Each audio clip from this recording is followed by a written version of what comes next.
In a world of pure imagination, reach out, touch what was once just in your imagination.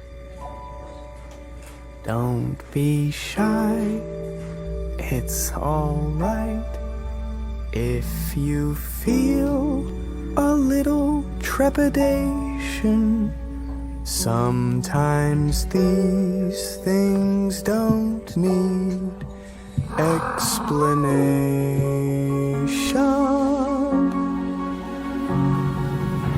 If you want to view paradise, simply look at them and view it.